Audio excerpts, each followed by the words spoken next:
Baba mtakatifu, katika jina la Bwana wetu Yesu Kristo, tumepiga magoti kwa ajili ya kulitia jina lako takatifu.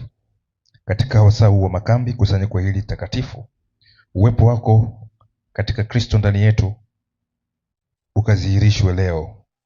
Kuna mambo mengi huenda tusielewe kwa wakati huu, huenda mengi yakatuchanganya kwa wakati huu, ila tunakuomba tupe roho ya subira na uvumilivu, hatua kwa hatua, ili umoja mtimilifu ukatuungamanishe katika Kristo Bwana wetu. Kwa jina la Yesu, Bwana, ukatujalie katika somo lifuatalo tuweze kuelewa vyema hata lile ambalo linakuja kwa watumishi wako wengine. Katika Kristo tunakuomba, amen. Sasa niwakaribishe katika hatua nyingine ya masomo.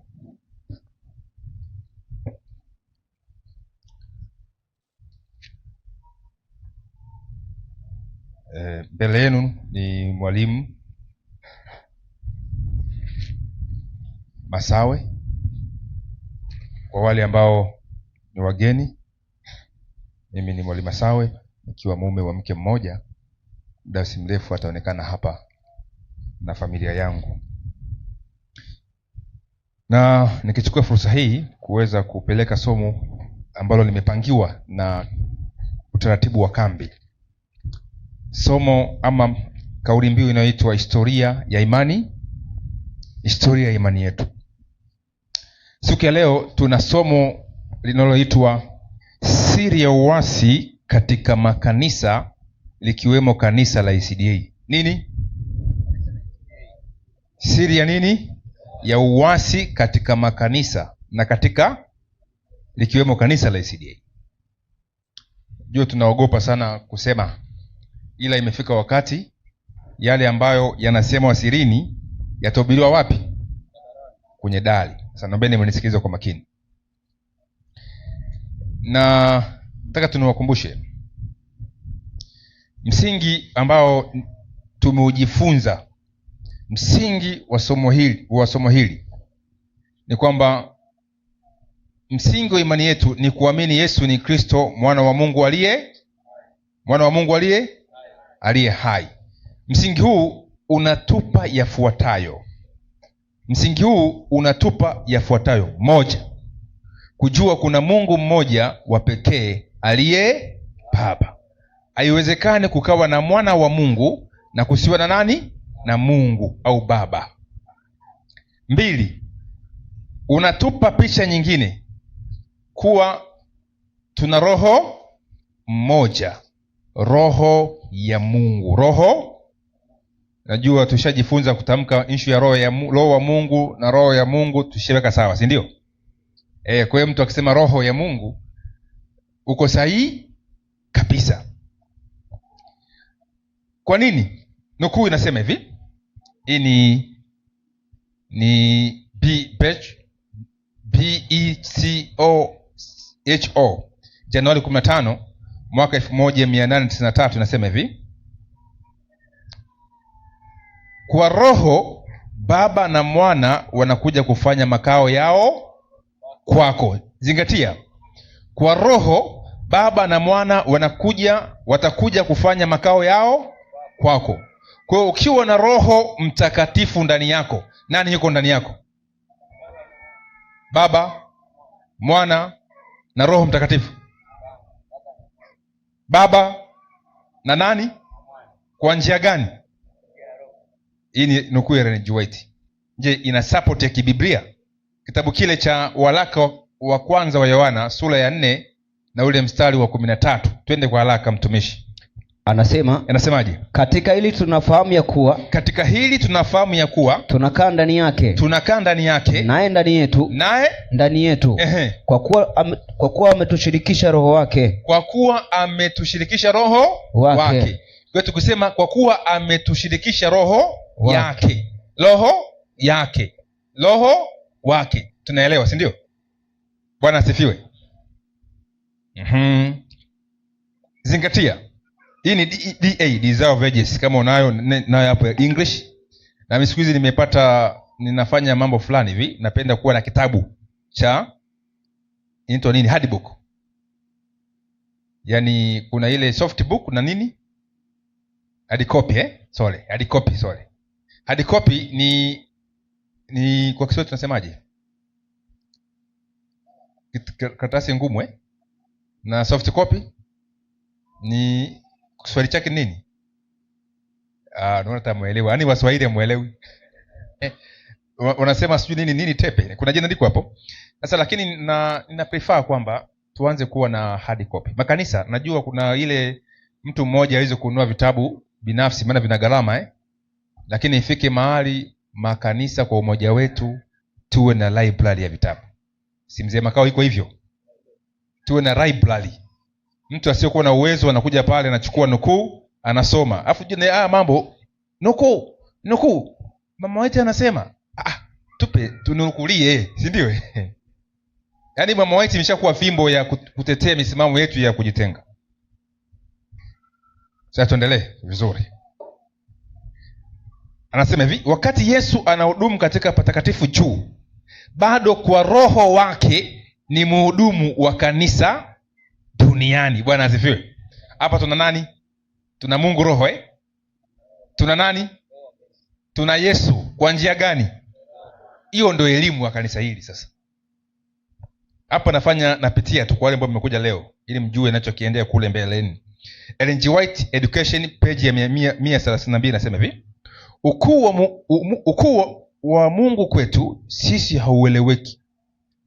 Kiti chake cha enzi Bwana ki mbinguni, Zaburi 11:4, lakini kwa roho wake yupo kila mahali. Kwa hiyo tuko na nani duniani? Na Mungu. Kwa maana Baba na Mwana wanashare roho huyu. Roho wa Mungu anapokuwa ndani yako ni Baba na Mwana ndani yako. Kuna maandiko yale ya nyuma nilitani wale kuepo mlifaidika kuhusu Mungu mmoja. Kwa mjibu wa Biblia na Ellen White alisema Mungu mmoja ni nani? Ni Baba. Hajazaliwa ila anazaa, ana mwana. Na Yesu ni mwanae, mzaliwa pekee wa Mungu. Hiyo imekaa sawa. Vituko vizuri sasa. Sasa twende. Tukaona kwamba msingi huu wa imani hii chanzo ni wapi? Mbinguni. Sasa tuje hapa niwakumbushie kitu kidogo. Mbinguni huko, msingi huu kwamba Yesu ni Kristo mwana wa Mungu aliye hai, tuliona bayana ndio ulifanya anguko la nani? Shetani na malaika wake. Hiyo tu, walikataa kujisalimisha kwa mamlaka ya mwana wa nani? Wa Mungu. Hawakukubali kumtambua Yesu ni Kristo mwana wa nani? Wa Mungu. Hilo ndio pambano kuu rafiki yangu. Lilianzia wapi? Mbinguni, na lipo duniani tunapambana nalo. Hilo ndio greater controversy. Hii nukuu zangu nitazinukuu hapa alafu tutaendelea na mengine sasa katika somo letu. Asema malaika waliwasi walijaribu kuficha ukweli kwamba Kristo alikuwa mwana wa pekee wa nani? Wa Mungu. Na wakafikia hatua ya kuona kuwa haikuwa lazima kwao kumtii nani? Kristo. This today is called kurasa ya 128. Na utaipata katika manuscript ya 142. Huu ni mwaka 1901. Na leo ndio uasi mkubwa wa wachungaji, hawataki ama wanaficha ukweli Yesu ni mwana wa nani? Mwana wa Mungu. Niliwasomea hapa ule uasi wa Alfa pamoja na Omega yake. Sasa tuje hapa. Alifanya kazi kwa usiri mkubwa na kwa muda fulani alificha nia yake halisi chini ya vazi la heshima kwa Mungu. Alijaribu kuzuia mawazo ya malaika isifikirie mwana wa Mungu na nafasi yake halisi. Bwana asifiwe. Sasa baada ya hapo, sasa twende katika somo. Sasa naomba mnisikize kwa makini.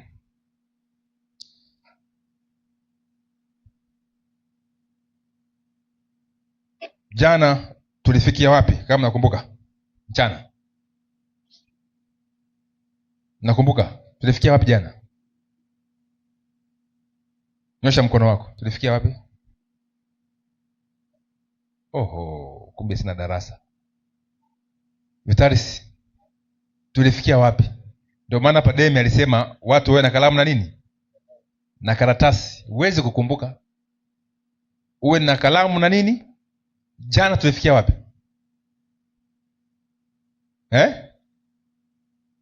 Nani tukumbushe hapa? Somo langu la jana tulifikia wapi? Karibu Mesodi.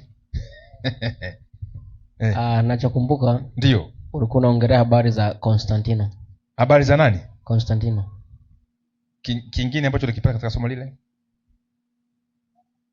Ulikuwa unajaribu, ulipoishia ulisema kwamba utaongelea habari za ACDA, namna uasi ulivyoingia. Okay, asante. Yaani ni mtu mmoja tu na kumbukumbu. Sasa naomba msikize kwa makini. Na nitawachia muda wa maswali wa kuuliza maswali. Nami huenda nikauliza nini? Maswali. Hili ni darasa ambalo ninatakiwa usome kidogo. Ni la history. Simenipa nafasi ya kuongelea masuala ya historia. Sasa Konstantino, tutakuja, nimesema Rumi, baada ya ule uasi wakati wa kanisa la kwanza, farasi mweupe, baadaye akaja farasi mwekundu, si mweusi. Farasi nani? Mwekundu. Kanisa lilikuwa ni safi, ikabidi farasi mwekundu haje, ambayo ni Roman Empire, kuangamiza nini? Injili ya Kristo. Kwa hiyo wakashindwa kuiangamiza injili ya Kristo kwa upanga, ndio wakaja na farasi mweusi. Huu ni wakati wa Konstantino, mwaka wa 313 mpaka mwaka wa 538. Nini kilifanyika? Ni kwamba hapa ndipo injili ikaingia katika maliziano. Katika nini? Maliziano, giza. Zikaanza zama za giza. Na tukapatana hapa kwamba zama za upanga zilikuwa ni zama ambapo kanisa lilikuwa limechanua na nguvu sana. Wakati wa zama za giza, kanisa, wakati wa amani ya Roman Empire, walivyoingiza amani mwaka wa 313, bayana ni kwamba kanisa likaingia katika utulivu na hali ya kujisahau. Na hizi zama tuko nazo leo zinarejea taratibu, ingawa zilikuwa conquered kuanzia ule mwaka 1798, lakini leo baada ya Jelala Moto kuanza kupona mwaka 1929 na ukaingia mtaguso wa Vatican II kuanzia mwaka 1959, nitawaeleza hapa, dunia imeingia katika giza tena. Ila Mungu ameweka mpango wake wa kwenda kuiangazia dunia kupitia wewe. Sasa nisikiza kwa makini. Tuliona bayana kwamba Konstantino mwaka wa 312 alipata maono katika jua. Yeye alikuwa ni mwabudu jua. Akaona kuna msalaba. Sawa akaona kuna nini? Kuna msalaba. Hiyo ni tekniki ya shetani kuingiza uasi ndani ya kanisa la Mungu. Na mwaka wa 313 akakomesha mateso. Mwaka wa 321 AD, yani baada ya Kristo, akapitisha sheria ya juma ngapi? Jumapili. Mwaka wa 325 akaita baraza kule Konstantinople, baraza ambalo lilipata maaskofu 3000. Maaskofu wangapi?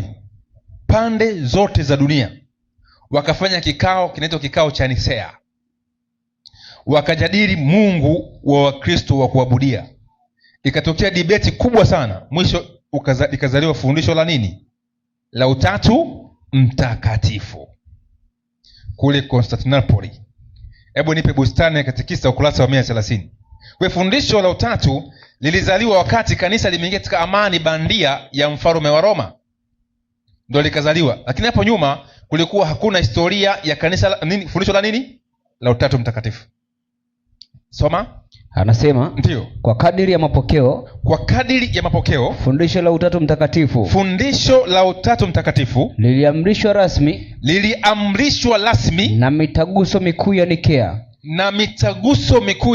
Ya Nikea. Mwaka wa 325. Na Konstantinopoli mwaka wa 381. Unasoma kitabu gani? Bustani ya Katekista. Imeandikwa na nani? Soma nyuma huko. Anasema na padri nani? Anasema mhubiri mlezi, mwalimu wa dini, Padri Raphael Rogers. Hicho kimepitishwa na kanisa la Katoliki kule Paramio Ndanda, kinauzwa hapo St Joseph. Kwa hiyo wanakiri bayana fundisho la rasmi la Utatu lilianzisha wapi? Nikea. Na nilo vizuri ndio kwa ni msingi wa imani ya kanisa la Roma.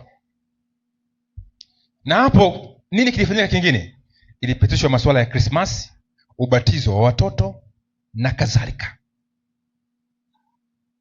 Na Jumapili ikapewa mamlaka Na kingine ambacho kilipitishwa, walimchagua askofu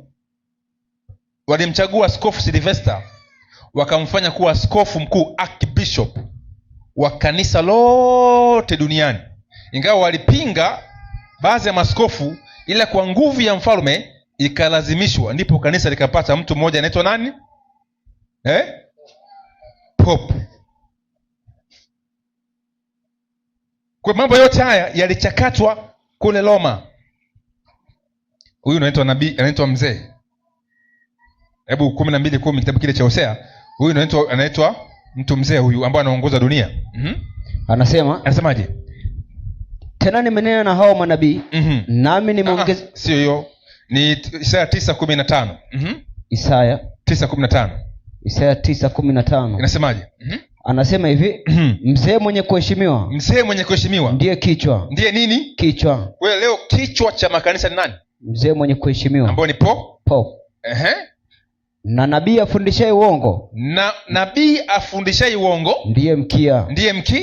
Kwa hawa manabii unaoona leo, manabii wote hawa ni mkia wa nani? Wa kichwa huyo mzee. Wote ndio maana wote wana utatu, wote ni mkia wake wa kukokota wote kuwaleta hapo. Lakini hawa wakikuongoza utakuwa salama. Mstari wa 16, kwa maana waongozao ndio wakoseshao, na hao waliongozwa na watu hao, yaani nabii mzee na yule mzee na nani? Nabii afundishaye uongo. Nabii afundishaye nini? Uongo. Utafanyaje? Wameangamia. Wamefanyaje? Wameangamia. Pope pamoja na manabii wote. Ndio maana katika kitabu cha Ufunuo kuna power mbili. Ufunuo 13. Yule mnyama na nabii wa nini? Yule mnyama na nabii wa nani? Kwa yule mnyama ndio mzee, ndio kichwa, mzee. Nabii wa uongo, yeye akimfanyia yule mnyama sanamu ili watu wamfuate. Kwa maana yule mkia ambao ni nabii wa uongo, yeye ni kumletea wafuasi. Ufunuo 13 pale, nisomee. Ufunuo 13. Nipe mstari ule wa 14. Nasemaje? Anasema hivi. Tuanze 11. 11 anasema. Inasemaje? Kisha nikaona mnyama mwingine akipanda juu kutoka katika nchi. Ndio. Naye alikuwa na pembe mbili, mfano wa mwana kondoo. Maliza. Akanena kama joka. Akanena kama nini? Kama joka. Joka ni shetani na ibilisi. Sawa Endelea na andiko. Naye atumia uwezo wote wa mnyama yule wa kwanza mbele yake. Maliza. Naye aifanya dunia na wote wakao ndani yake wamsujudie mnyama wa kwanza. Simuona nabii wa uongo anafanya kazi yake, watu wote wamsujudie mnyama wa nini? Wa kwanza. Huo ni Uprotestanti. Kwa hiyo Uprotestanti ndio wanasukuma gwaride la watu uende kwa popu. Hapa ndio swali moja. Ushasikia padri anafanya mdahalo wa utatu? Ushasikia? Hakuna. Ushasikia padri anafanya mdahalo wa Jumapili? Au anafanya midahalo? Wanafanya mdahalo ni nani? Wa Protestanti. Uongo kweli? Tukipinga utatu, anakuja padri, anakuja Mwangemwa, anakuja mapasta wa Kisabato. Sawa hao ndio wanapambana kutetea nini? Utatu. Kwa hiyo mafundisho ya popu yanatetewa na nabii wa uongo, na kanisa la Sabato limejiunga na nabii wa nini? Wa uongo, kupitia fundisho la utatu. Mnyama ametulia tu, yeye ndio kichwa, mzee. Yeye anatulia, anatuma vijana wake, nenda, si ndio? Bwana asifiwe. Sisi tumetoroka katika mikono ya kuwa vijana wa popu, ambao wanaitwa altar boys, vijana wa madhabahu. Tumekataa. Bwana asifiwe. Wakataa fundisho hilo la utatu. Endelea. Anasema ndio, naye wafanya wote wakao ndani yake wamsujudie mnyama wa kwanza. Naam. Ambaye jeraha lake la mauti lilipona. Naye afanya ishara kubwa, hata kufanya moto kushuka kutoka mbinguni. Hapo inamaanisha miujiza ya uongo pamoja na teknolojia ya Marekani. Uje juu ya nchi. Ndio. Mbele ya wanadamu. Naye wakosesha wale wakao juu ya nchi. Ndio. Kwa ishara zile alizopewa kuzifanya mbele ya huyo mnyama. Maliza. Akiwaambia wakao juu ya nchi. Zingatia, akiwaambia wakao juu ya nini? Ya nchi. Kumfanyia sanamu yule mnyama. Nini? Mnyama. Mnafahamu Yesu aliongea na walimletea kodi kwamba je, ni halali kulipa kodi kwa Kaisari? Mnakumbuka Akamwambia niteni sarafu hapa. Akamwambia hii sarafu ina kichwa cha nani? Wakamjibuje? Kaisari. Tumia Kaisari, mpe nini? Kaisari. Tena kwenye Kiingereza mtumia hii sarafu ina sanamu ya nani? Sanamu? Kwa sanamu ni picha. Ina sanamu ya nani? Picha ya nani? Kwa maana huyu mnyama wa pili ataunda utawala ambao unafanana mnyama wa nini? Wa kwanza. Kwa kuna kitu kinakuja, new world order. Mpango wa ulimwengu mpya. Dini zote zitaungamanishwa kando ya Roma. Alafu zitaunganishwa na serikali. Maana Vatican ina pope ni kiongozi wa dola na ni kiongozi wa nini? Wa serikali ya Vatican. Kwa leo Uprotestanti ndio utaunda dola la Kikristo ama dola la kidini likiwa na nguvu ya kiserikali. Endelea. Anasemaje? Akawaambia wakao juu ya nchi, kumfanyia sanamu yule mnyama alikuwa na jeraha la upanga, naye akaishi. Endelea. Akapewa kutia pumzi katika ile sanamu ya mnyama, ndio hata ile sanamu ya mnyama inene. Kwa maana muungano huu wa makanisa na dini utatiwa nguvu na Marekani. Na kuwafanya hao wote wasiosujudu sanamu ya mnyama wafanyeje? Wauawe. Kwa mateso yanayokuja, rafiki zangu, niwaambia habari njema. Hayataletwa na Roma moja kwa moja, ila nyuma ya pazia. Umoja wa kidini, umoja wa nini? Wa kidini chini ya mamlaka ya dola ya Marekani na Umoja wa Mataifa na local government ndio watachochea mateso kwa watu wa Mungu. Hapa Tanzania kuna kitu kinaitwa maridhiano na amani. Mwenyekiti wake ni shehe na katibu wake ni askofu Gamanywa. Sawa na wameridhiana hivi kwamba tusizungumze yale mambo ambayo yanatuhusi, tuongee yale mambo ambayo yanafanyaje, yanatuunganisha. Kwa mfano, katika Biblia msingi wa imani ya Mkristo ni kuamini Yesu ni mwana wa nani? Mwana wa Mungu. Sasa shehe, mwenyekiti wa mkutano, mwenyekiti wa umoja huo ni shehe. Kitabu chake kinasema kwamba mtu yeyote ambaye akiamini Yesu ni mwana wa Mungu amekufuru. Sasa inabidi tukaa pale hivi, wewe usinihubirie habari ya mwana wa Mungu, maana nitakukwaza wewe, si ndio? Nitahubiri tu mambo ya umoja, kuna Mungu mmoja. Na siku hata kwenye maombi wanaomba hivi Wakristo, Baba Mtakatifu, hivi na hivi na hivi na hivi na hivi, tunakuomba mwishoni kwa jina la Mungu. Hivi yamfuatilie bakongomano wanashindwa kusema kwa jina la nani? Maana utamuuzi Muislamu. Huo ndio umoja ambao unatengenezwa. Na juzi hapa walienda kuomba nguvu polisi kwamba ili tudhibiti amani kwa wale ambao wanaweza wakahubiri kinyume cha amani, basi mtu yeyote ambaye ili apate kibali lazima apitie katika umoja huu wa malizia na amani. Na sababu wanasiasa wanapenda amani, watakataa utakubali. Maana mwanasiasa hataki kula hela yake kwa kelele, anataka utulivu. Kwa atawakubalia wao. Wao nafikiri watakukubalia wewe unahubiri kinyume chake? Haiwezekani. Kwa Rumi inatuzunguka hatua kwa nini? Hatua kwa nini? Na tunaona kwa macho yetu kama vile Yerusalemu ilivyokuwa inazungukwa, watu hawatambui. Na leo Rumi inatuzunguka kupitia umoja huu wa Kiprotestanti. Na hapo nyuma katika andiko hilo mstari wa 16-17 utaona yule mnyama anafanya kitu kimoja hivi. Mnyama wa pili, soma. Anasema hivi, na kuwafanya hao wote wasiosujudu sanamu ya mnyama huyo wafanyeje? Wauawe. Naye awafanya wote, wadogo kwa wakubwa, na matajiri kwa maskini, na walio huru kwa watumwa, watiwe chapa katika mkono wao wa kuume, au katika vipaji vya nyuso zao. Ndio. Tena kwamba mtu awaye yote asiweze kununua wala kuuza, isipokuwa na chapa ile, yaani jina la mnyama yule, au hesabu ya jina lake. Hapa ndipo penye hekima. Yeye aliye na akili aihesabu hesabu ya mnyama huyo, maana ni hesabu ya kibinadamu. Tulia. Kuuza na nini? Isipokuwa umepata chapa ya mnyama yule ama hesabu ya jina lake. Kwa ina maana kuna kitu ambacho mnyama ana mpango wa kukaa ndani yako wewe, hesabu ya jina lake. Ana jina. Hebu nipe Ufunuo 17 mstari ule wa 5. Ana jina. ana jina lake ni lipi? Soma. Anasema ndio, katika kipaji cha uso wake alikuwa na jina limeandikwa la siri, ndio, Babeli mkuu, Babeli mkuu, mama wa makahaba, na machukizo ya nchi, ya nchi. Ana jina lakini la siri. Kwa maana kila moja hilo jina la siri likae ndani yako.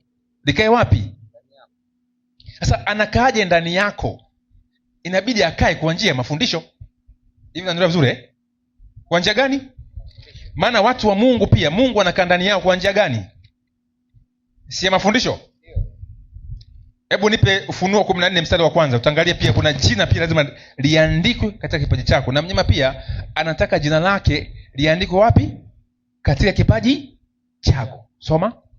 Kisha nikaona natazama, huyo mwana-kondoo amesimama juu ya mlima Sayuni, na watu 144,000 ndio pamoja naye, wenye jina lake na jina la baba yake Lakini kusema King James Version imetumia tu jina moja. Hebu nisomee hiyo hapo. King James Version. Nasema King James Version ndio hiyo. Soma 14 mstari wa kwanza. Ni jina gani hapo? Mnyama ana jina lake Babeli ambaye anataka kuingizia ndani yako. Soma. Au English kidogo na ndacha nisomee. 14 mstari wa kwanza.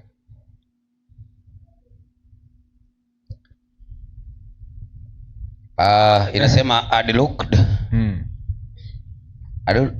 at lo, a Lamb stood on the Mount Zion, and with him 144,000, having his father's name. Having his father name. Lighten in their foreheads. Wana jina la baba katika paji la nini? Paji la uso wao. Na baba ni nani? Ili kanisa leo linanichosha mimi. Au Babeli kashawapiga jina. Hebu nipe 4:6 Waefeso. Twende haraka. Waefeso 4:6. Anasema hivi. Anasema Mungu mmoja, naye ni baba wa wote, aliye juu ya yote. Asante. Katika paji la uso wao watakatifu wana jina gani? Na baba ni nani? Baba ni nani? Baba wa wote. Mungu mmoja. Baba ni nani? Mungu mmoja. Naelewa paka hapo Kwa maana hawa wanakuwa na katika paji lao na Mungu huyu. Naelewa vizuri Sasa Babeli ana jina lake. Anataka kukuwekea kichwani mwako. Mungu wa Babeli ni nani?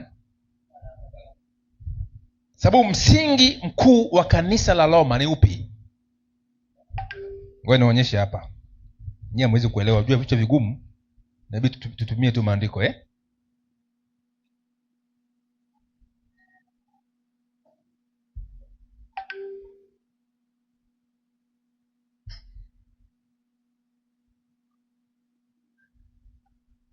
Hii hapa. Maneno kuu inasema the mystery of the Trinity is a central doctrine of the Catholic faith. Sawa?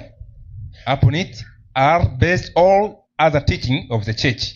Yaani siri ya utatu ni fundisho kuu la imani Katoliki. Juu yake yamejengwa mafundisho mengine yote ya nini? Haya, ukitoa utatu umebomoa nini? Hamna kanisa. Hiyo ndo bezi. Sasa huyu Babeli ana jina. Sasa leo wanaokimbilia simu anasema simu ndo utatu. Ndo nini? Chapa ya nini? Lakini anaamini utatu. Katupa simu lakini kipaji mwake na nini? Utatu mtakatifu. Kama wale ndugu zetu kule Songero watupa simu. Wametukuja sasa hivi wana hali mbaya sana. Nataka niende nikawatembelee. Wako vibaya mno. Ndoa zimekufa. Wamechakaa. Hizi zimeingia hii taya na taya hii karibu ikutane. Walienda huko porini huko. Na wanalima avioti. Juu Mungu kama walani sielewi. Sasa wanalima ifanyaje? Lazima tufike mahali ukitaka kwenda kulima jifunze kilimo. Kilimo akijifunzi kwa maandiko rafiki yangu. kilimo kinajifunzwa kwa wataalamu. Huwezi kutengeneza simu au kompyuta kwa maandiko. Uongo kweli? Eti mimi najua Mungu mmoja ni Baba. Tengeneza simu sasa uone. Kuna kipaji kipo, lazima tujifunze. Tuna pambano kuu, tuwaige Wardensia. Walikaa kule msituni kwenye milima, wakajenga nyenzo mbalimbali za maisha, wakajifunza ufundi, wakajifunza kila mbinu ya maisha, afu wakaenda mjini kuhubiri habari njema. Haleluya!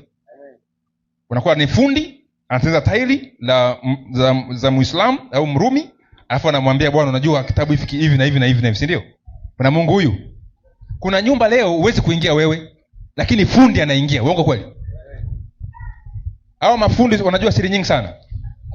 Gari ikipiga punch, ikiharibika hapo, hata kama wewe ni mdosi, una elimu, uteta nani? Fundi tu wa kawaida, na anakupangia gharama na unakubali. Kwa hiyo nipe 700,000. Utabisha, utatoa, si ndio? Kwa tujifunze zana tuweze kupenya. Maandiko yanasema mjusi ni mnyama mdogo, lakini anakaa katika majumba ya kifalme. Hajaongea habari ya mjusi. Kuna watu bwana ni kama mijusi. Hata hao Osgel, Mausgel leo wapo kwa wadosi ambao wewe huwezi kuwaona. Uongo kweli? Yaani Osgel anamtengia mdosi nini? Lakini wewe kumuona utatambika, hata mlinzi anakuzuia. Utahangaika, lakini yeye iko na mdosi mle ndani. Hao ndio mijusi. Bwana asifiwe. Kwa tunapaswa kuwa mijusi, tupenye katika majumba ya kifalme. Lakini unapenyaje? Unapenya kupitia ujuzi. Bwana asifiwe. Unajua wakati wa anguko la uchumi la dunia mwaka 2008, Russia uchumi wake ukuanguka. Kwa nini? Leo kuna mama mmoja wa Kisabato, secretary, alimwambia Putin, kuna kitu kinakuja duniani ambacho kinatokea Vatican. Fanya hivi, fanya hivi. Putin alimtii yule mama Msabato. Russia uchumi wake kufanyaje? Haukuanguka. Ndio maana Umoja wa Ulaya una chuki kali sana na Russia, nyinyi hamjui. Sababu ilikuwa lazima uchumi ufanyeje? Ushuke. Wanataka washushe uchumi ili wapate sababu ya kukutawala wewe. Ili watie amri ya kuuza, ya kutokuuza na nini? Na kununua. Sasa ni nini? Jana tumesoma Laudato Si hapa, law of the land inayoundwa. Mkristo anaenda kupimwa kesho kutwa, ndio kuona. Ili uwe Mkristo, kama uamini utatu, hauteto nani? Mkristo. Nipo Sonike wa pili. Ndio naongea taratibu tu ili penye vizuri. Sonike wa pili, sura ya pili, ule mstari wa 3 na mstari wa 4. Angalia sasa, tuangalie huyu mpinga Kristo anakaaje kwako. Sasa mambo ni ya kiroho, lakini watu wanayaona kama ni ya kimwili. Sasa kabla hujasoma ile andiko, hebu nipe 6:63 kitabu cha Yohana Mtakatifu. Shetani anakaa ndani yetu kupitia mafundisho. Sasa ukiwa na fundisho fulani hivi la uongo, ujue litakukaa. Maana leo tunapambana kubomoa utatu ndani ya fikra za watu. Ni kazi ngumu, kazi ndogo. Maana ile fundisho limekaa, ni spirit hilo fundisho. Soma andiko 6:65. Anasema hivi. Ndio. Roho ndio itiayo uzima. Roho ndio itiayo uzima. Mwili haufai kitu. Ndio. Maneno hayo naliyowaambia ni roho. Tena ni uzima. Kwa maneno ya Kristo ni nini? Ni roho. Tena uzima. Kwa neno la Kristo likaa ndani yako, ni roho amekaa ndani yako. Sasa mtu ukiwa na maneno ya Kristo, na maana ni ya kiroho. Na ibilisi anakaa ndani yetu vivyo vivyo kupitia mafundisho yake. Sasa njoo sasa katika Wathesalonike wa pili.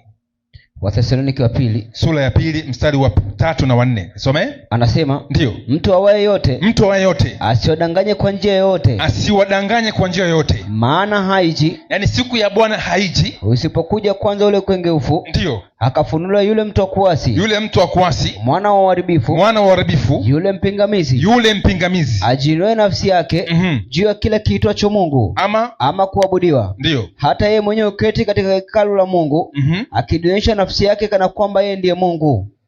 Muone, endelea. Anasema, je, asante. Tishie tu hapo. Kwamba yule mpingamizi ambaye anakaa wapi? Kanisa. Anakaa wapi? Imeandikwa wapi? Anakaa wapi? Wapi? Hekalu Hebu soma, rudia kusoma andiko vizuri. Anasema si hekaluni tu, kuna kitu mnakiacha. Soma. Anasema mtu awaye yote ndio asiwadanganye kwa njia yoyote, maana haiji ndio usipokuja kwanza ule ukengeufu, akafunuliwa yule mtu wa kuasi, mwana wa uharibifu, yule mpingamizi, yani mpinga Kristo, ajiinuaye nafsi yake juu ya kila kiitwacho Mungu ama kuabudiwa. Zingatia hapo. Hata yeye mwenyewe uketi katika hekalu la Mungu, katika hekalu la Mungu, akijionyesha nafsi yake kana kwamba yeye ndiye Mungu. Anakaa wapi tena kanisa? Hekalu la nani? Hekalu la Mungu. Ilo hekalu ni lipi ambapo anakaa? Wakorintho wa pili 6 mstari ule wa 16. Nisomee. Anasemaje? Anasema hivi, tena pana mapatano gani kati ya hekalu la Mungu na sanamu? Ndio. Kwa maana sisi tu hekalu la Mungu aliye hai. Rudia tena. Kwa maana sisi tu hekalu la Mungu aliye hai. Kumbe sisi ndio hekalu la nani? Hekalu la Mungu aliye hai. Na mpinga Kristo anakaa wapi? Ndani ya hekalu la Mungu. Ndani ya hekalu la Mungu. Anakaaje? Anakuja mzima kama papa? Kwa mafundisho. Anakuja kwa njia gani? Mafundisho. Kwa mafundisho. Kwa unaweza ukawa hapa lakini wewe ni mfuasi wa nani? Wa papa. Watu nawaambia ICDA nyinyi mmeshaanguka, hawaelewi. Maurice, tunaelewa vizuri Anakaa, wewe unamwangalia kule Vatican, yeye anakucheka tu. Unampinga, wewe ni mnyama, anacheka. Huku unafundishwa na utatu, si ndio? Una mfumo wake wote, anakucheka tu. Maana anajua kuna wakati tu ambapo atachola mstari na atapotea. Nafikiri imeeleweka vizuri Kwa mpinga Kristo anakaa kupitia mafundisho. Tunakuwa watumwa wa Kristo ama wa Mungu kupitia mafundisho. 6:16 kitabu kile cha Warumi. Nisome haraka. Warumi 6:16. Anasema hivi, hamjui ya kuwa kwake yeye ambaye mnajitoa nafsi zenu ndio kuwa watumwa wake katika kumtii mmekuwa watumwa wake yule mnayemtii. Kwa ina maana ukitii fundisho fulani unakuwa mtumwa wa nani? Wa hilo fundisho. Tuko pamoja? Ukitii fundisho la Mungu unakuwa mtumwa wa nani? Mtumwa wa Mungu. Mtumwa wa nani? Wa Mungu. Maliza haya. Anasema ndio kwamba ni utumishi wa dhambi uletao mauti au kwamba ni utumishi wa utii uletao nini? Uletao haki. Ndio. Kwa tunakuwa watumwa wa mtu kulingana na nini? Mafundisho. Sasa naomba unisikize kwa makini. Sasa tunaingia katika issue ya siri ya uasi yenyewe. Hapa sijui kama inaonekana vizuri, sema tu mambo ya jua. Huko mnaona vizuri? Hii ni picha ya Konstantino anawadanganya wanajeshi kwamba ameona maono katika jua. Alikuwa ni mwabudu jua. Na Mungu jua alikuwa anaitwa Apollo. Kwa hiyo Wakristo wakaingia line kwamba mfalme ameona maono, ameona msalaba katika jua. Alafu kuna maandishi hayo unayoona hapo. Kuna Kilatini hapo, kuna Kigiriki na kuna English. Kwamba in this sign you shall conquer. Kwamba huo msalaba una maandishi hayo. Kupitia ishara hii utafanyaje? Utashinda. Kwa ishara hii utashinda. Na kweli akawadanganya Wakristo kwa hiyo ishara na wakaingia line. Wakristo kwa wapigani vita, lakini wakapigana nyuma ya jeshi la nani? La mfalme kwa ishara ya msalaba. Nisomee 8:25 kitabu kile cha Danieli. 8:25. Andaka kule baba. Kasome kule. Soma. Anasema ndio. Na kwa mashauri yake atafanikisha hila mikononi mwake. Naye atajitukuza nafsi yake mioyoni mwake. Ndio. Naye atawaangamiza wengi katika hali yao ya salama. Atafanikiwa kwa hila. Hila ni nini jamani? Udanganyifu ambao kuuelewa vizuri, si ndio? Kwa hiyo akatumia udanganyifu, kama ameona msalaba, wakaingia, hiyo ni hila. Akaona maskini wakajiunga naye, na mwisho wa picha maandiko yanasema akaangamiza wengi katika hali yao ya nini? Ya salama. Yaani umetulia kwenye benchi kama hivi, hakuna upanga, lakini umetulia, kumbe ndani ya moyo wako unaangamizwa kupitia mafundisho ya nini? Ya uongo. Imeeleweka vizuri Sasa kupitia msalaba anasema atashinda. Na kweli Wakristo wakamuunga mkono, akachenji jeshi lake lote, akaweka nembo ya msalaba.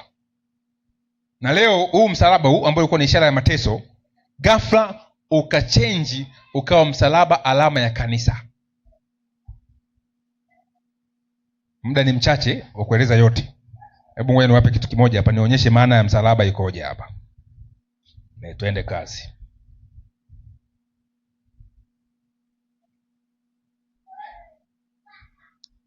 Hapo inaonekana vizuri eh? Hapo si mnaona eh? Tuje juu kidogo.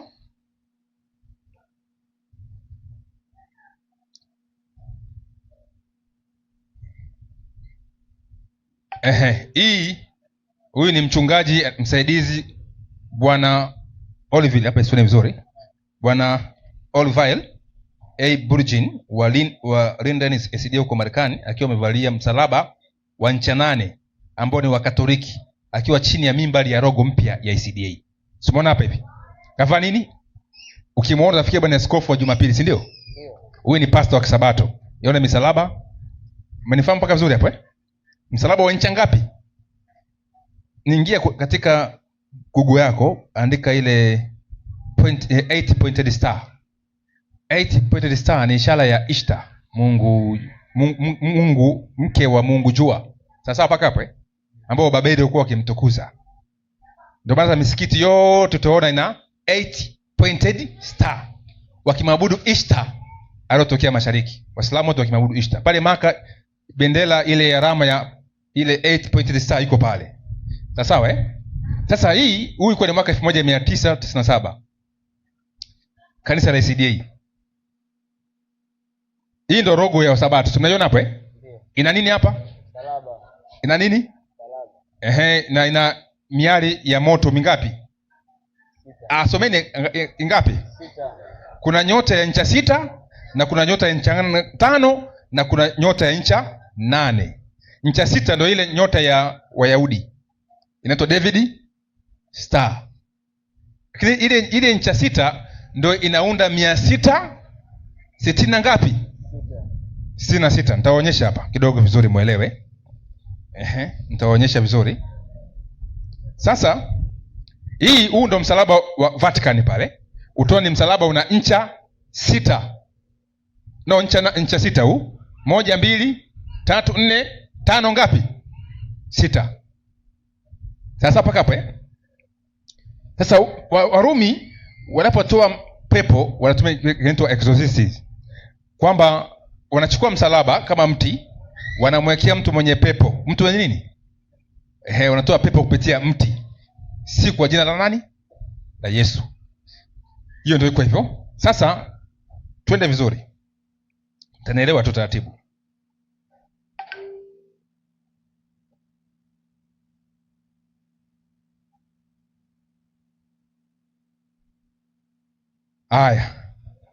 Hichi kitabu kinaitwa Encyclopedia of Religion and Ethics. Kinasema hivi: kutokana na imani ya uchawi ya karne ya 4 ilianza kushika hatamu ndani ya kanisa, kama ilivyo kwa irizi za uchawi.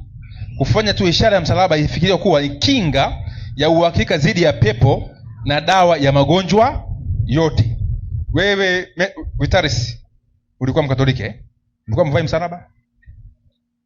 Nani kwa Mkatoliki hapa? Anyoshe mkono. Mlikuwa mvai msalaba? Mlikuwa mnaambiwa nini hiyo? Si ni kinga? Hiyo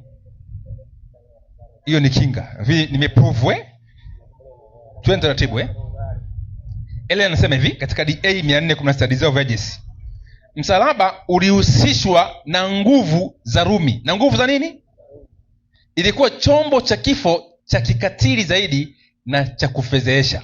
Kumbe msalaba ni ishara ya nguvu ya nini? Ya Rumi. Ni ishara ya nguvu ya Rumi.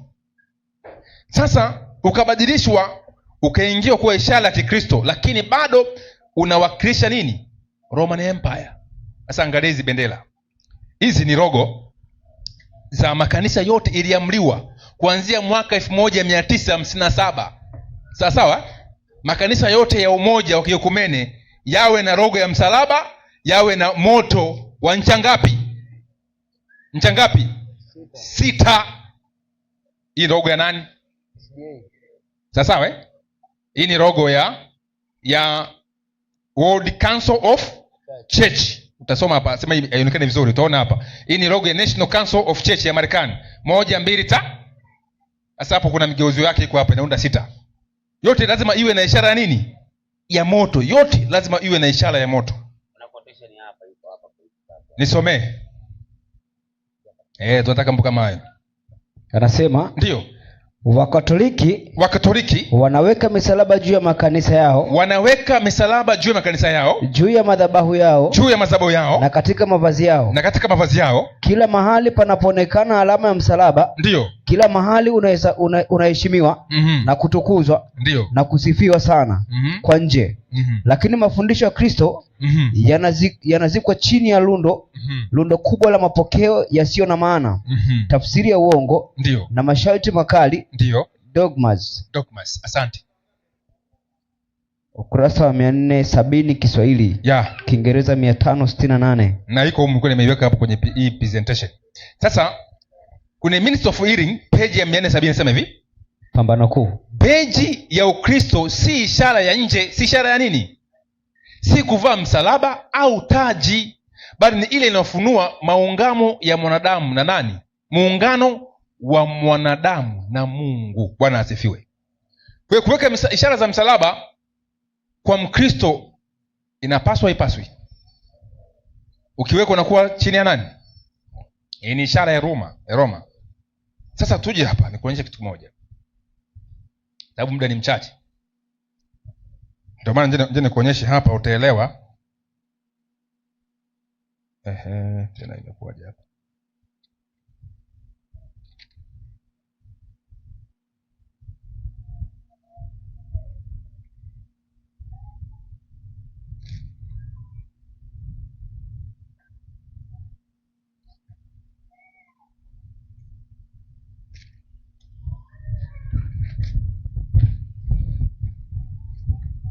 Uli uelewe nachokisema, uelewe vizuri, utaelewa vizuri tu. Angalia video.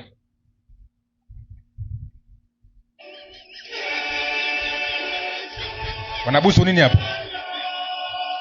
Msalaba. Yaani baba mzima unapiga, unaona? Na hata Magufuli hayati alibusu hiyo. Naona mnapanga foreign, unabusu msalaba. Inaitwa ibada ya kubusu nini? Msalaba. Hiyo ni ishara ya mamlaka ya nini? Ya Roma.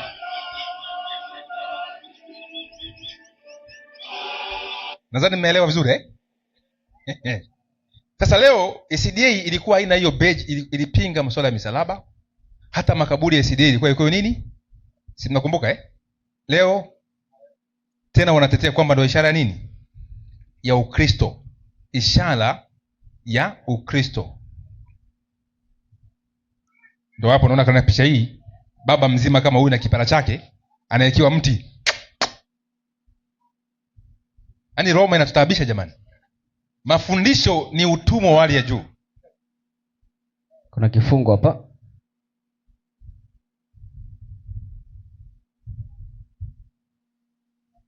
Sikia hii nukuu ya Ellen G. White. Testimony for the Church volume 6 page ya 144. Watu wanatumia kila njia ili kupunguza tofauti kati ya Waadventista wa Sabato na waangalizi wa siku ya kwanza ya juma. Kampuni iliwasilishwa mbele yangu chini ya jina la Waadventista wa Sabato, ambao walikuwa wakishauri kwamba bendera au ishara ambayo inatufanya kuwa watu tofauti haipaswi kuwekwa nje kwa kushangaza, kwani walidai kwamba hii haikuwa sera bora zaidi ili kupata mafanikio kwa taasisi zetu.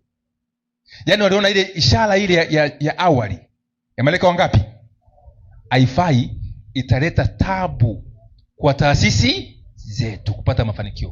Kwa hiyo wakika ishara ya msalaba ili wapate mafanikio. Na uasi wa kanisa hili mkubwa ulianza mwaka 1956. Nini kilitokea? Waprotestanti na Waroma walipresha kanisa la Sabato, wakasema nyinyi si wa Kristo.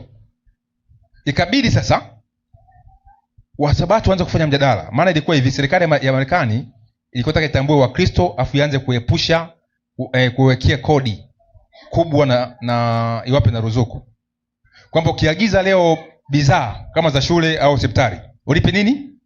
Kodi. Kwa hiyo sasa Wakristo wakawa wajanja, wakaungana chini ya bendera moja, chini ya fundisho la nini? La utatu. Hasa mafundisho makuu matatu: moja, utatu mtakatifu; pili, Yesu ni Mungu wa milele, si kuna wakati fulani alizali; tatu, wakasema Yesu ana mwili gani? Sema Yesu ana mwili kabla ya anguko, si baada ya nini? Ya anguko.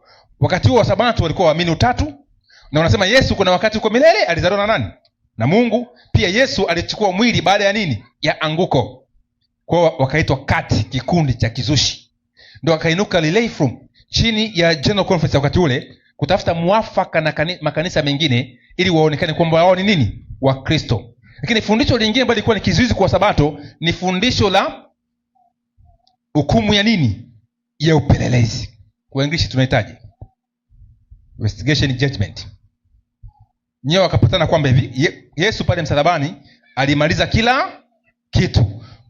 Wasabato walifundisha hivi, Yesu ni kweli msalabani alimaliza kila kitu, lakini ilikuwa ni hatua nyingine ya kuingia katika patakatifu ili kukamilisha kazi ya nini? Ya ukombozi. Kwamba msalaba ni kamili, unaokolewa, lakini bado mambo yanafanyaje? Yanaendelea, na tamati itafanikiwa pale Kristo atapokuja mara ngapi? Ya pili. Wakakataliwa. Wakristo wote wa Jumapili wanasema msalaba ni kila kitu, na ni kweli kila kitu, lakini huduma ya sanctuary message wako nayo hawana. Ndio maana vipofu leo hawezi kuhubiri kuja kwa Yesu, maana hawana sanctuary message. Kwa hiyo Wasabato wakabanwa. Akatuma mtu mmoja anaitwa Moses Mprotestanti na Anderson, ambao alikuwa ni champion, wanaujua vitabu vyetu. Na kina Anderson wakati ule, tafuta kisa la Anderson, waliandika vitabu vingi mwaka 1956 kuwatukana Wasabato kama ni kati, kwamba hawa si wa Kristo. Wakamponda Ellen White kama nabii wa uongo. Ikabidi Relay From apambane na baraza la General Conference kuandika vitabu vingine kujibu maswali ya Wakristo. Ndio ikazaa kitabu kinaitwa Question on Doctrine na The Coming of Comforter, Evangelism pamoja na Movement of Destiny. Nitakusomea hapa. Hivyo ndio vikahamisha kanisa ili likapeka Roma. Lakini wale kina Moses walitambua na walisoma vitabu vyote vya Ellen White na waasisi, wakasema hakuna nini? Utatu mtakatifu. Lakini Relay From akaingia chumbani na Moses Mprotestanti, wakakaa wakachakata, wakatoka mle ndani. Eti Musa akasema Wasabato ni kweli walikuwa waamini utatu, ila sasa wanaamini nini? Utatu. Lakini Musa huyo ndiye alikuwa anakosoa isidia yaamini nini? Utatu. Nini kilifanyika? Na utagundua kwamba Moses, ukisoma historia, alikuwa ni Freemason, na Relay From alikuwa nani? Freemason. Kwa hiyo walijoin force kuliharibu kanisa la Sabato, likauzwa. Kwa hiyo kanisa la Sabato tokea pale ameapia Relay From ule mwaka 1922, mwaka 1928 vitabu vyote vya waasisi vilipigwa marufuku visitafasiriwe na vikazikwa. Kwa hiyo kanisa la leo linaongozwa na vitabu vingapi? 4: Question on Doctrine, The Coming of Comforter, Movement of Destiny na Evangelism, ambayo ilitungwa mwaka 1976 wakika teto za utatu kwa juu ya maandiko ya Ellen White. Na leo msabato yoyote ukiquestion utatu anakopa kitabu gani? Evangelism. Kasema mwaka wake imeandikwa mwaka 1976 na Relay From. Sio, mnaelewa vizuri? Syria wasi. Sasa Roma, kuna nukuu moja hapa Ellen White anasema hivi kuhusu utabiri huo wa anguko la kanisa la Sabato. Unabii. Anasema hivi. Hii nukuu kidogo inakuwa ndefu. Ngoja nisome tu. Usiku huo niliota nikiwa Betogreek, nikitazama nje kutoka kwenye kioo cha kando mlangoni, na nikaona shirika likiandamana hadi nyumbani. Wawili walionekana wakali na wamezamilia. Niliwafahamu vizuri na kugeuka kufungua mlango wa chumba cha kulala ili kuwapokea. Lakini nilifikiri ningeangalia tena. Eneo lilibadilishwa. Shirika hilo sasa liliwasilishwa muonekano wa maandamano ya Wakatoliki. Ya nini? Mmoja alibeba msalaba mkononi mwake, mwingine mwanzi. Na walipokuwa wakikaribia, yule aliyebeba mwanzi alizunguka nyumba, akasema mara 3, nyumba hii imepigwa marufuku. Imepigwa nini? Bidhaa lazima zichukuliwe. Wamesema kinyume na utaratibu wetu mtakatifu. Yaani wamesema kinyume cha utaratibu wetu ambao ni nani hao? Wa Sabato. Kama mjielewa nirudie. Hebu nyosheni mkono mmoja elewa. Nyosha mkono mmoja elewa. Hii ni njozi anaoteshwa jinsi kanisa la Wasabato litakavyo nini? Tekwa na Wakatoliki. Sema usiku huo niliota nikiwa Betogrek, nikitazama nje kutoka kwenye kioo cha kando mlangoni, nikaona shirika likiandamana hadi nyumbani. Wawili walionekana wakali na wamezamiria. Niliwafahamu vizuri na kugeuka kufungua mlango wa chumba cha kulala ili kuwapokea. Lakini nilifikiri ningeangalia tena. Eneo lilibadilishwa. Shirika hilo sasa liliwasilisha muonekano wa maandamano ya Kikatoliki na Wakatoliki. Mmoja alibeba msalaba mkononi mwake, mwingine mwanzi, na walipokuwa wakikaribia, yule aliyebeba mwanzi akazunguka nyumba, akasema mara 3, nyumba hii imepigwa nini? Marufuku. Bidhaa lazima zichukuliwe. Wamesema kinyume na utaratibu wetu mtakatifu, kwamba fundisho la Utatu ni la uongo. Si manake jeni kuonyeshe kabla sijamaliza hapo. Ngoja nirudi kidogo hapa ili uelewe walisemaje kinyume chetu.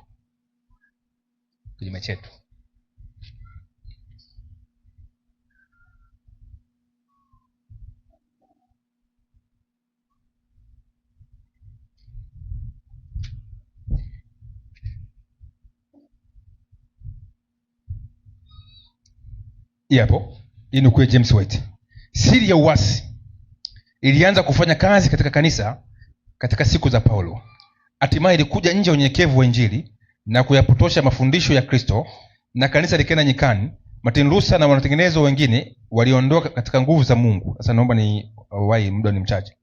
Wanatengenezo waliacha kutengeneza kama wangeendelea na kuendelea mbele hadi walipokuwa wamebakiza sazo la mwisho la upapa nyuma, kama vile asili ya kutokufa kwa roho, ubatizo wa kunyunyizia, utatu na utunzaji wa nini. Hapa wamenena kinyume na Katoliki au sawa na Katoliki? Kinyume. Sasa kwamba wamenena kinyume chetu. Sasa nini kinafanyika? Anasema hivi, hofu ilinishika, nikakimbia kupita ile nyumba nje ya mlango wa kaskazini na kujikuta nipo katikati ya kundi ambalo baadhi yao niliwafahamu, lakini sikuthubutu kuongea nao neno lolote kwa kuogopa kusalitiwa. Nilijaribu kutafuta mahali nilipostaafu ambapo ningeweza kulia na kusali bila kukutana na macho yenye hamu na ya kudadisi popote nilipoelekea. Nilirudi mara kwa mara kama nisingeweza kuelewa hili, ikiwa wataniambia nilichokisema au kile ambacho nimefanya. Pointi nini ushuhuda huu katika ufunuzi wake ni kwamba kanisa la Sabato kuna wakati lilifanyaje? Njozi yake alitabiri litakuja kufanyaje?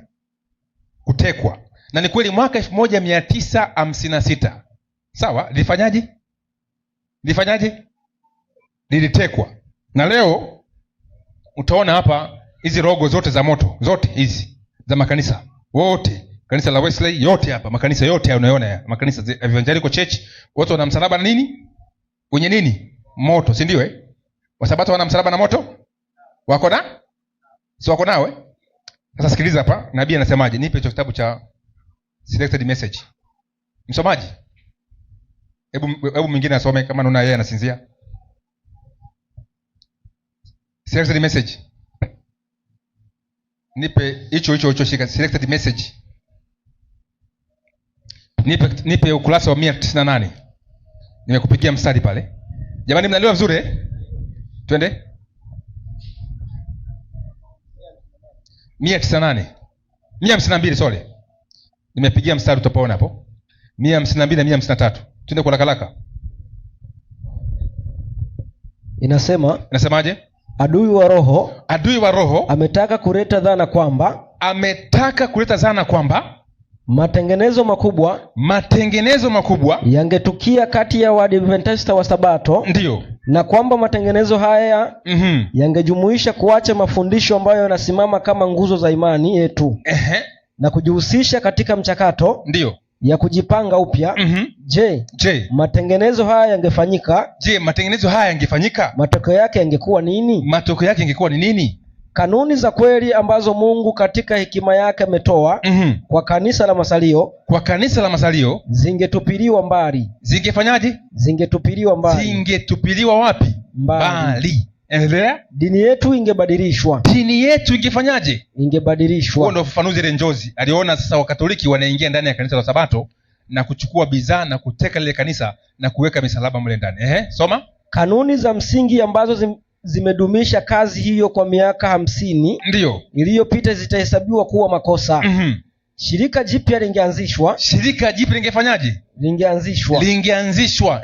Vitabu vya agizo jipya vingeandikwa. Vitabu vya agizo jipya vingefanyaje? Vingeandikwa. Si vya waasisi ama Ellen White, bali relay from the coming of comforter, movement of destiny. Tutavisoma hapa. Mfumo wa falsafa ya kiakili. Mfumo wa falsafa ya kiakili ungeanzishwa. Leo mchungaji lazima aende theology. Dawe nini? Si yule ambaye mwenye roho wa Mungu na mwenye ujuzi wa maandiko. Soma. Waanzilishi wa mfumo huu wangeingia mjini na kufanya kazi ya ajabu. Sabato bila shaka ingechukuliwa kuwa nyepesi. Sabato ingepuuzwa ndani ya makanisa kama vile Mungu aliyeiumba. Hakuna kitu kingeruhusiwa kusimama katika njia ya harakati mpya. Viongozi wangefundisha kwamba wema ni bora kuliko uovu. Lakini Mungu akiondolewa. Lakini Mungu akifanyaje? Akiondolewa. Gani ameondolewa? Baba. Mungu Baba. Sawa? Mungu mmoja aliye nani? Baba. Amereplace Mungu wa nini? Wa utatu. Kwa maana leo angalia hizi ni rogo za mashirika yote ya Sabato. Zote zina mioto mingapi? 3, lakini kuna rangi inakuwa mioto 6. Yote ni mashirika haya. Antarctic Union College, Adventist FM, utaona hapa ministry, kiti la ministry ambao tunatumika, Adventist Medical Group, utaona zote ni yukumene tu. Unaona zote nini? Yukumene. Haya, shirika la idara ya wanawake, tunaona hapa kuna hiyo Bikari si ni Freemason, tunafahamu. Alafu na jicho moja, jicho ambalo tunaloona, si mnafahamu si jicho moja. Hii ni ishara, hii ni Freemason. Kuna Bikari na jicho nini? Hii ni Freemason, logo ya Freemason. Utaona hapo. Na Freemason wanatumia msalaba ule wa Constantine.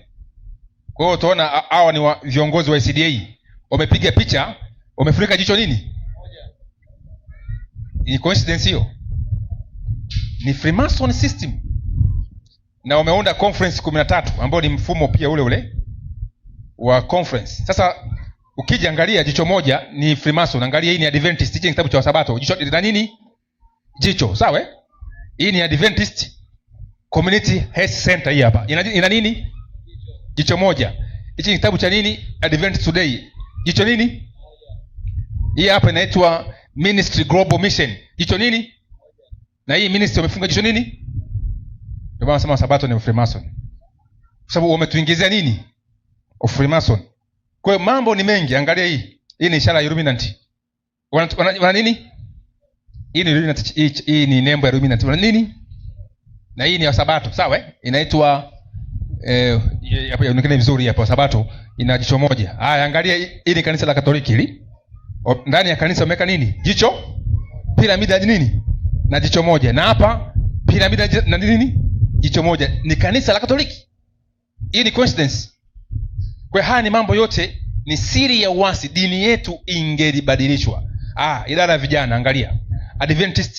Adventure Club wanavyovaa, tunafahamu hii Adventure Club. Mimi watu wangu nilishtuka hawaje kusomaga hiyo kitu. Hii utaona bayana hapa. Hii ni Freemason tupu. Ukisikia Pathfinder, mtafuta njia, mtafuta nini? Hiyo ndio slogan ya Masonic, kwamba wanatafuta nini? Njia, nuru. Hivi leo hatujapata njia jamani? Mimi ndimi njia kwenda nini? Atuitafuti, tuko nayo. Bwana asifiwe. Sasa angalia vizuri hapo. Hapa kuna mambo mengi, muda wangu ni mchache. Kuonyesha. Hizi ndo nembo za nishani za kupata nini?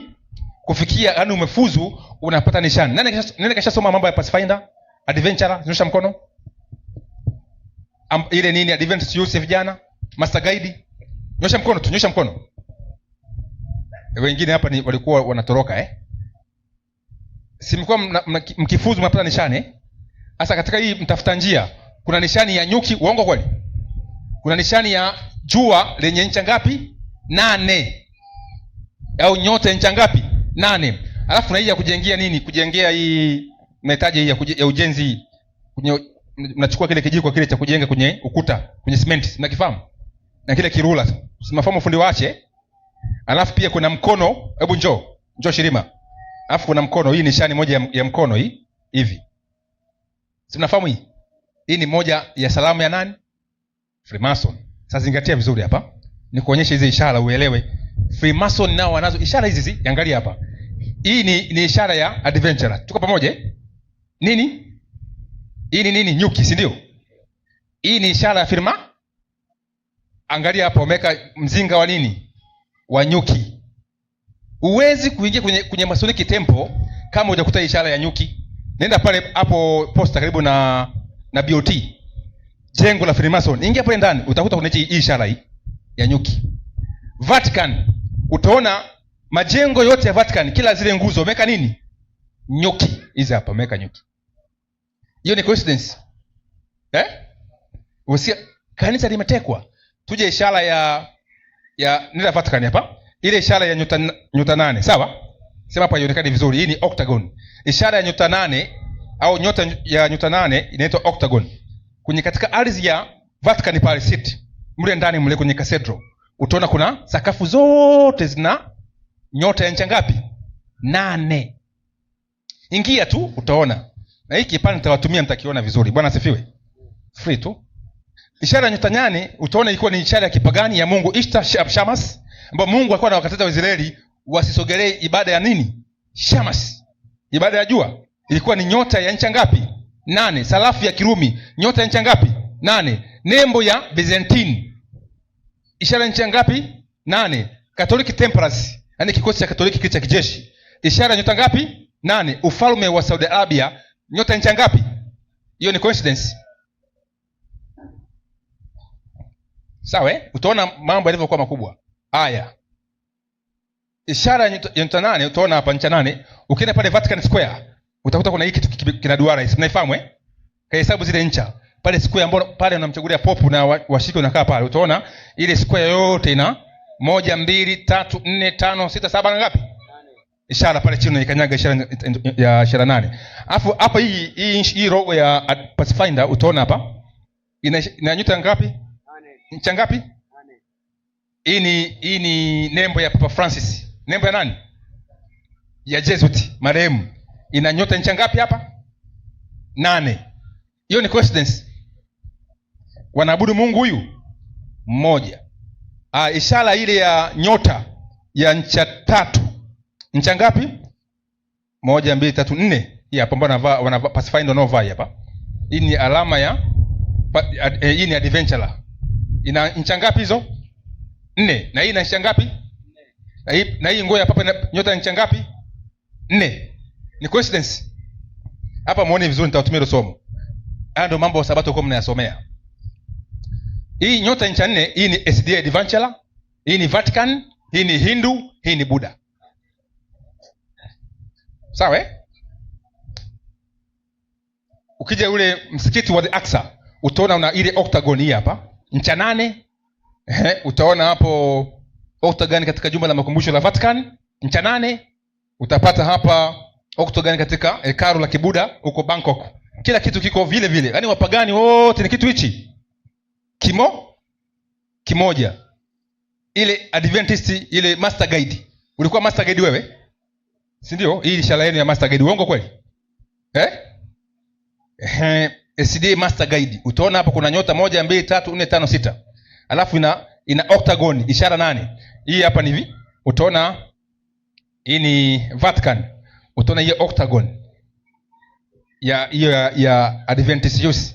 Hapa mwezi kuona vizuri. Muda umeniishia, lakini tuende mbele. Hichi kidude hichi hapa cha ujenzi cha SDA Adventurer utakipata pia katika Freemason. Kwa kila kitu utakiona ni bayana. Haya mkono. Hii SDA Adventurer, hii ni Hii hapa ni Vatican. mkono umeshika namna hii. Kwa kila kitu utaona kama Mungu wameingiza Mungu bandia na wameingiza pia na ibada nini, mafundisho ya bandia. Haya, angalia kondoo ambayo ni ishara nini ya Adventure. Hapa ni Freemason, hapa ni Vatican. Yaani logo zote haya beaver. Utaona kwenye Freemason wanatumia sana beaver na Adventure wanatumia nini? Beaver. Kwa yote huo ni upagani. Yesu alikataa na Biblia inakataa kuweka ishara zozote. Sasa tumalize kwa haraka hapa. Tuje katika midundo. Hii ni gwaride la Adventure. So umevaa hizo nguo za nishani. Hili ni gwaride la Pathfinder. Hili ni gwaride la Katoliki Knight of Malta. Beji zile zile, ishara zile zile.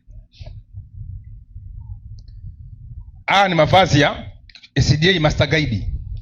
Au kikosi cha SDA Master Guide. Au ni kikosi cha Papa cha Knight of Malta. Umevaa vile? Sema hapo inaonekana vizuri. Uko mna vizuri?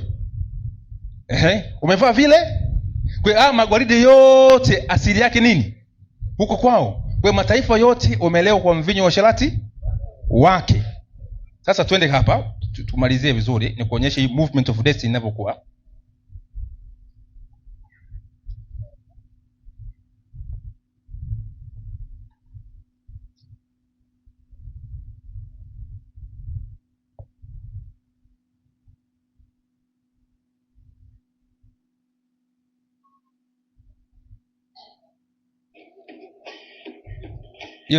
Hicho ndio baki nacho.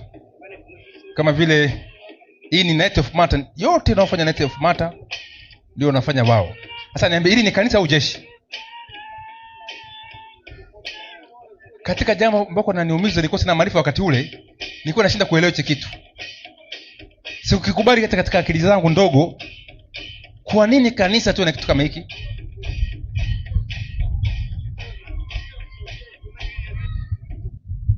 Haya, angalia hao Master Guide sasa.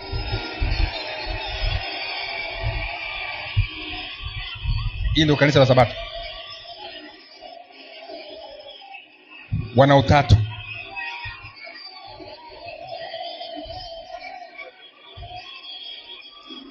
Sasa mambo yote tumelewa mvinyo. Kama ni SDA, mimi sipone kanisa nafunulia kanisa ambalo tuko tunahudumia.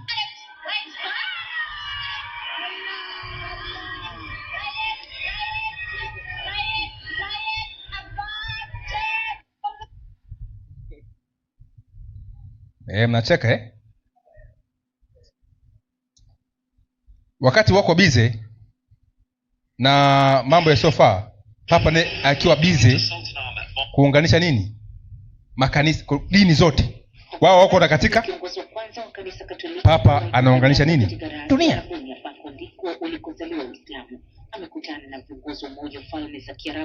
Wao wana katika huku, Papa anafanyaje? Anaunganisha dini, anaingia msikitini. Huu ni msikiti, wanampokea. Sasa na ngoma zao kama Pathfinder wa huko. Sasa kwa hiyo Roma imelewesha mataifa yote nini mvinyo. Sasa tuje hapa vizuri, tuje katika ile movement of destiny. Kwa nimewaambia, naomba nionyeshe kitu hapa haraka haraka. Bwana asifiwe. Wangapi mnanielewa? Wakati tunamfunua Babeli, Wasabato tulicheka sana. Mungu kweli? Poleni kama mnaumia. Na tunamfunua Babeli kokote. Sikia vizuri hapa. Nimesema uasi ulianzia mwaka 1956. Sawa sawa? Na kina Leroy Frum, waanzilishi wapya ambao walipinga fundamental principle. Wanakiri vipi kama wao? Si maneno yangu mimi. Kwenye uasi walipopata pressure wakaunganisha hili kanisa. Anasema hivi, hii ukiri wa kutafuta msaada nje ya Waadventista. Nini ambacho walikifanya wakati ule? Hii ni nukuu ya English, tuende kwenye Kiswahili tafsiri. Naomba nitoe ukiri wa binafsi. Huyu ni Ray Frum. Wakati huo kati ya mwaka 1926 na mwaka 1920 ngapi? Si nimesema hapa. Mwaka 1928 vitabu vyote vya waasisi na vile vile Ellen G. White, kama hivyo hizo magombo yaliyochaguliwa yaliwekwa wapi? Kando. Unafahamu testimony to the church, testimony to the ministry, unazifahamu? Unafahamu ya magombo? Hakuna. Anasema hivi, nilipoombwa na viongozi wetu kutoa msururu wa masomo kuhusu Roho Mtakatifu. Kuhusu nini? Niligundua kuwa kabla ya miaka 1890 hakukuwa na kitu kabisa katika vitabu vyetu kilichomweleza Roho Mtakatifu kama nani? Kama nafsi. Wanamaanisha kama nafsi, mtu mwenye umbile, sawa sawa, yani mtu wa tatu, tofauti na baba na tofauti na nani? Na baba na mwana. Kwa hiyo Wasabato wa kwanza kulingana na Rev. Mwasi waliamini Roho Mtakatifu ni roho ya nani? Hata kama ameitwa kama nafsi, maana yake si nafsi nje ya baba na nani? Na mwana. Anabeba utu wa baba na mwana. Na mwenye uungu kama wao, nililazimika kutafuta maandiko ya watu wa nje ya vuguvugu letu. Watu kama Simpson, Gordon, Meyer, Mahan na Tolle, ili kupata mwanga na msaada. Hawa wote ni Waprotestanti na Wakatoliki.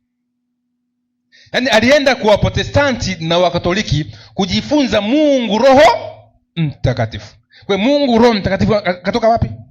Kwa waasisi au kwa Katoliki? Anakiri Riley Froom.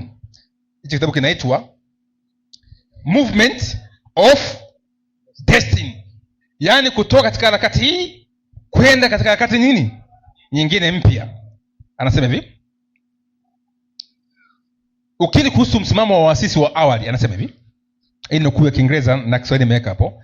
Kipindi cha mapema cha vuguvugu letu kiligubikwa na mtazamo mkali wa kupinga nini? Utatu, ulioshikiliwa na viongozi mashuhuri. Watu hawa walihisi kuwa fundisho la jadi la utatu lilishusha utu nafsi ya baba na nani? Huyu ni Riley Froom, mtu muhimu ndani ya kanisa la Sabato, na anasifika. Hata kina Mwankemo anamsifia Riley Froom. Kwa anakiri bayana waasisi wetu walipinga nini? Walipinga nini? Utatu. Bwana asifiwe. Hebu nyosha mkono juu. Hebu simama tena juu. Punga mkono hivi. Tufanye hivi. Tufanye hivi. Kaa. Sisinzie. Twende vizuri. Swali linakuja, Riley Froom anapinga nini? Anakubali nini? Anakubali nini? Anakiri nini? Waasisi hawakuamini nini? Leo anakuambia tu kwamba waasisi wali progress kutoka hatua hii, kutoka hatua hii. Asante. Ukiri mwingine anasema hivi, ukiri wa kutofautiana na waanzilishi James White. Anasema hivi, James White alikuwa mpinzani mkali wa fundisho la utatu kama ilivyokuwa likifundishwa kwa kawaida na makanisa ya enzi zake. Aliamini kuwa halikuwa la kimaandiko na lileta makosa ya hatari kuhusu nafsi ya nani? Ya Mungu. Anakiri life.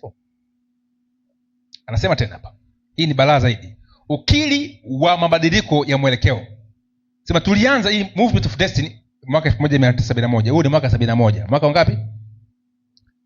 Tulianza kama Wa-Arian. Yaani Wa-Arian wale ambao walikuwa wanaamini fundisho la nini? La utatu. Ni wakiamini Yesu ni mwana mzaliwa wa Mungu na Roho Mtakatifu ni roho ya Mungu. Lakini tuliinuka polepole na kuwa vuguvugu lenye nguvu, lililoweza kuchukua nafasi yetu miongoni mwa madhehebu makuu ya Kiprotestanti. Pamoja nao tunakiri kwa moyo wote fundisho la jumuiya ya Wakristo la utatu na umungu kamili wa Kristo. Mwaka gani huu? 71. Anakiri bayana kwamba tulianza kama Wa-Arian, ila taratibu tukajiunga na jumuiya zingine za makanisa ambao ni muungano wa umoja wa nini? Wa makanisa, kupitia fundisho la nini? La utatu. Hebu nipe kitabu cha Ekumene hapo, ukurasa wa 63, ile sehemu tu imeandika utatu. Utanisomea wakati unatafasiri. Unasema hivyo, hii nukuu nyingine inasema hivi, nyakati zinabadilika. Kumeshuhudiwa ukuaji wa wazi na ufafanuzi katika msimamo wetu wa kisiolojia kuhusu utatu na Roho Mtakatifu. Tumehama kutoka kwenye kivuli cha uelewa mdogo wa awali na kuingia katika mwanga kamili wa ukweli wa Biblia. Huyu ndio muasisi wa kanisa la leo. Kanisa la leo la Sabato, waasisi wake si James White na Ellen White, waasisi wake nani? Lilei Froom. Lilei Froom huyo ndio mwasisi wa kanisa la Wasabato leo. Yaani kuonyesha kitu hapa.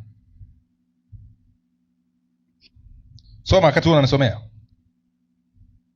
hapa kwenye mpango kwenye neno utatu hapo chini. Utatu hapo Nairobi mwaka 75 inasema mkutano wa Apsala mwaka 968. Shuka hiyo ya chini hiyo.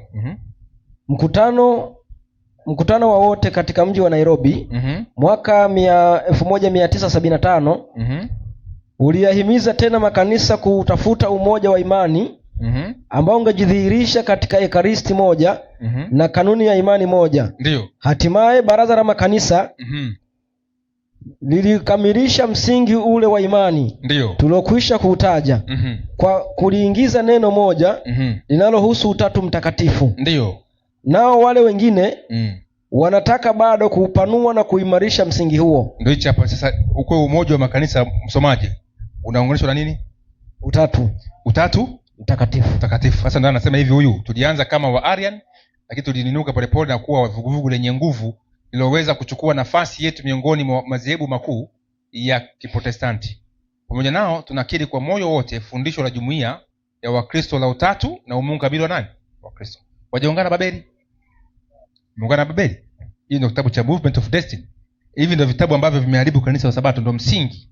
The Coming of the Comforter, Evangelism, Movement of Destiny na Question on Doctrine. Hizo ndio vitabu ambavyo vimevuruga kanisa la Sabato. Sasa Lilei Froom picha yake ndio hii, ndio huyu hapa. Lilei Froom. Huyu ndio Musa, huyu ndio huyu kina Banman ambao walikuwa wanapinga kanisa la Sabato hawa. Wakakaa na huyu ndio kaja na hizi mipango. Huyu ni mtu ambaye ni M.L. Anderson ambaye ni muasisi wa pili wa kanisa la Sabato ambaye alisimama imara kupinga kina Lilei Froom, lakini walikuwa ni wachache wakazidiwa. Tuko pamoja mpaka hapo hao wakashinda na kanisa likiingia katika giza kuu, giza tololo mpaka leo hii. Kwa mfano, hebu chukua hiyo mwongozo wa Sabato.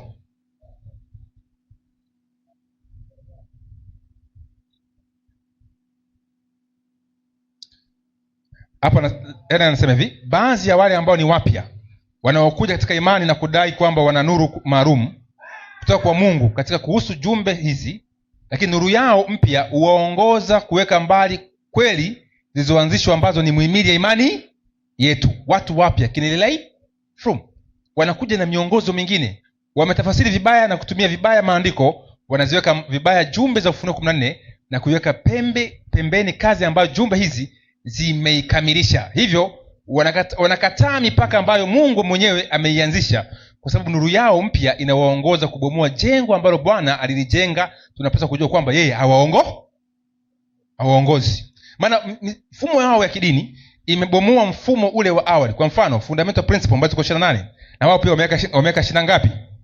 28. Fungua kurasa wa 180. Wameweka pia 28 ili kupotosha ule ukweli wa msingi.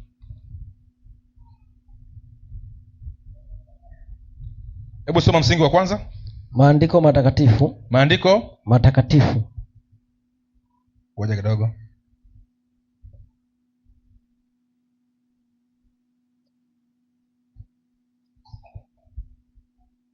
Maandiko matakatifu.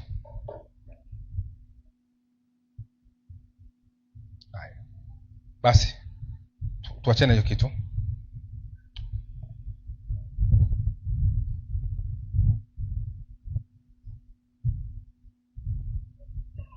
Hizi hapa.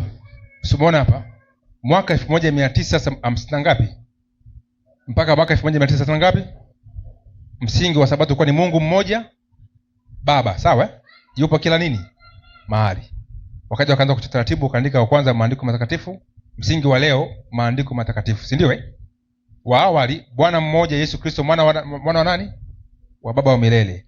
Huko kaandika uungu au utatu unaundwa na Baba wa milele, Bwana Yesu Kristo mwana wa Baba na Roho Mtakatifu. Hiyo ni kama chai unawekewa. Msingi wa pili wa leo utatu mtakatifu. Kuna Mungu mmoja, Baba, Mwana na Roho Mtakatifu, umoja wa nafsi tatu za nini? Simona hiyo movement of destiny Bwana mmoja, Yesu Kristo mwana wa Baba wa milele. Huku Yesu Kristo ni Mungu kamili akiwa na asili na kiini kile kile cha Baba wa milele. Huku Mungu Baba. Sasa ukija katika sura ya inayofuata hapa msingi wa 13 unasema mtu wa dhambi papa mpinga nini? Huku unabii, huku waliosalia na utume wao. Kwa hiyo umeondoa huu msingi huu wa mpinga Kristo kwa sababu umeungana na mpinga Kristo. Tuko pamoja? Kwa hiyo ni movement of destiny. Kwa hiyo haya matengenezo yao yanabomoa jengo la nini? La awali. Sasa tunaposema kwamba tumejitenga na mfumo huu wa SDA Church, hatusemi ili kuunda kanisa jipya. Tunasema kwa sababu tumeona bayana kwamba hawa ndugu zetu wameama katika mafundisho ya kimsingi ya kibiblia na ya waasisi na kuchagua mafundisho ya Rumi. Tuko pamoja? Kama tumejitenga si kuanzisha taasisi mpya, la hasha, bali tumerejea katika misingi ya nini? Ya awali, kanisa la zamani. Swali kwako na mimi, wapi umeasi? Ni sisi au wao? Wao ndio wamefanyaje? Wameasi. Ile kwa sababu wao ni wakubwa na wana nguvu za kiuchumi. Sisi tunaonekana tumeasi na wao wanaonekana kwa nini? Sahihi. Ila kinyume chake, wao ndio wamefanyaje? Wameasi. Wameungana ile Babeli. Sababu muda umeisha, wacha tuishie hapa tuwe na kiasi. Lakini kuna mambo kaza wa kaza. Na nitafanya kila njia ili makanisa tuyapate, tupate hizo story zikuwa zimeandaliwa vizuri ili kila mmoja asome by evidence. Bwana asifiwe. Ili msitaabishwe na kuyumbishwa. Tupo katika njia sahihi. Kwa hiyo tushikamane, tuiboreshe, tupige mbio kupeleka ujumbe wa malaika watatu katika ulimwengu. Haleluya. Wangapi wanasema mtumishi tumeelewa? Mungu atukuzwe sana. Mungu atukuzwe sana. Baada ya kusema hayo, tuombe.